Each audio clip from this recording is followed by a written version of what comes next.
Bismillahirrahmanirrahim. Pada hari puasa yang ketujuh ini saya akan berbagi cerita dengan kawan-kawan. Alhamdulillah saya melalui beberapa hari dengan perjuangan yang luar biasa, kerja keras dan lapar. Karena saya mencoba puasa tanpa makan nasi.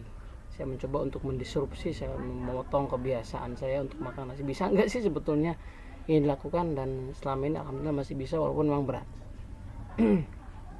Inilah hari ketujuh. Yang saya rasakan adalah kalau kemarin lemas dan tidur saya hampir 2 jam siang hari. Kalau malam saya tidur sekitar jam 1, bangun subuh kesiangan jam 6. Walaupun pada jam 4-nya saya terbangun dan tidur lagi. Ini pengalaman yang menurut saya menarik untuk terus dieksplorasi, dan video ini hanya sekedar berbagi apa yang saya rasakan selama ini. Adapun secara personal tentu belum tentu sama. Setiap orang memiliki pengalaman yang berbeda-beda terhadap apa yang dialaminya. Itu yang pertama. Terus yang kedua, pada puasa yang ketujuh ini saya akan terus berusaha mencoba berbuka tanpa nasi, berbuka dengan sederhana. Sebagai alternatif saya gunakan singkong,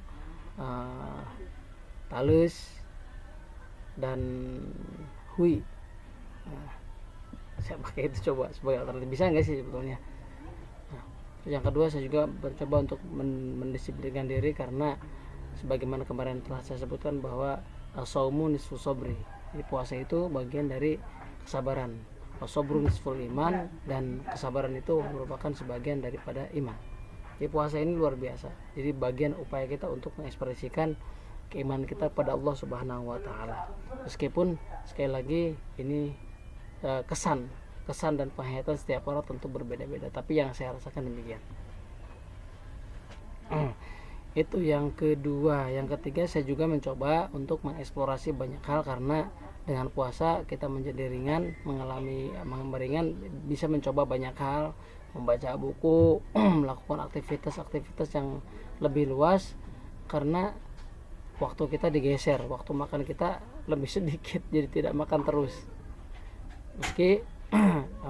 Meski demikian memang saya merasakan kenikmatan hal tersebut. Dan kalau kita melihat lebih jauh, sesungguhnya kita dapat membaca sirah, membaca cerita bagaimana para ulama dahulu memprioritaskan waktu mereka untuk belajar dan mengurangi sedemikian rupa makan dan tidur. Jadi bukan hal yang utama, jadi belajar kemudian mengurangi tidur dan mengurangi makan. Nah, ini yang saya catat.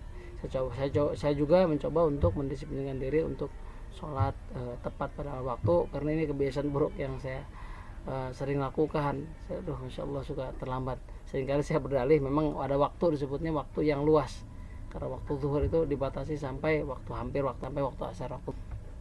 Sebutnya waktu muasa, dengan catatan kita niat untuk melaksanakan puasa pada waktunya, sebut waktu muasa. Sebagaimana yang saya baca pada beberapa literatur fikih khususnya. Meskipun demikian, dan itu seringkali dijadikan sebuah alasan untuk tidak melaksanakan sholat pada awal waktunya.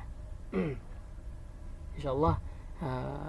Dan saya pula dapat banyak inspirasi, diantaranya saya baca bukunya, lebih tepatnya saya lihat video-videonya.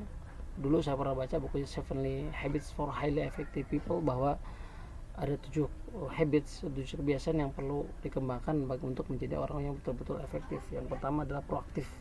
Jadi usaha kita untuk berusaha bertanggung jawab dan tidak menyalahkan keadaan.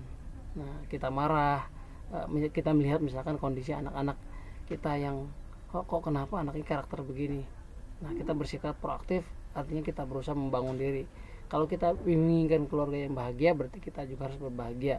Ketika kita menginginkan anak kita yang berbahagia, berarti kita harus melakukan atau memberikan pendidikan yang menyenangkan rata-rata kita, dan ini perlu diperbaiki. Saya upayakan hal itu, dan saya pula baca buku-bukunya Al-Ghazali yang menurut saya sangat menarik, karena di dalamnya terdapat pendidikan karakter.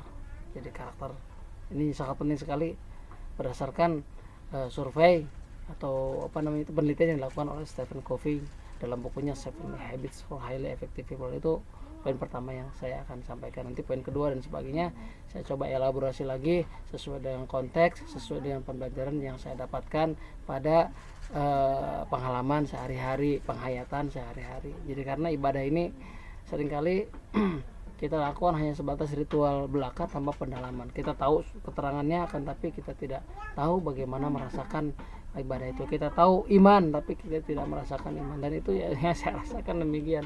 Nah sekarang ini saya coba eksplorasi terus dan mencoba untuk mengalami dan menghayati ekspresi-ekspresi keimanan, ekspresi-ekspresi keyakinan yang saya anut. Demikian.